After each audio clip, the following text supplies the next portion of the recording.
Team work, coordination, timing, ముఖ్యంగా communication అన్నది ఈ యాక్టివిటీలో చాలా కీ పాయింట్.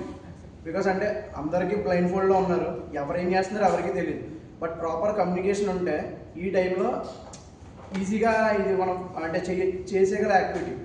నెక్స్ట్ యాక్సెప్టెన్స్ ఉండాలి. ఇందులో 7 ఉన్నాం, 7 నుండి స్క్వేర్ ఫామ్ చేయడం అన్నది కష్టం. అంటే నేను పట్టుకుంటాను అన్న వాళ్ళు ఉంటారు ఇందులో.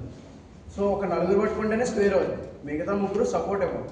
సో యాక్సెప్టెన్స్ ఉండాలి, ఓకే మీరు చేయండి నేను ఉండాలి అని. నెక్స్ట్ ఆ చేసే వాళ్ళకి సపోర్ట్, మనం యాక్సెప్ట్ చేసి వాళ్ళకి సపోర్ట్ ఇస్తేనే మనకు ఒక టీం వర్క్ అనేది తయారైంది, కోఆర్డినేషన్ అనేది వచ్చింది. డైలీ లైఫ్ బేసిస్లో ఇది మన వర్క్ బేసిస్లో యూజ్ చేసే టైంలో ఏంటంటే మన కొలీగ్స్ కానీ లేక మనల్ని అక్కడ ఉన్నప్పుడు గైడ్ చేసే టీమ్ లీడర్ కానీ వాళ్ళ మాటలు క్లియర్గా వింటారు. అంటే ఏం చెప్పినా క్లియర్గా వినాలి, విని అర్థం చేసుకుని ఎగ్జిక్యూట్ చేస్తే ఇది మన డైలీ లైఫ్లో కూడా యూజ్ అవుతుంది.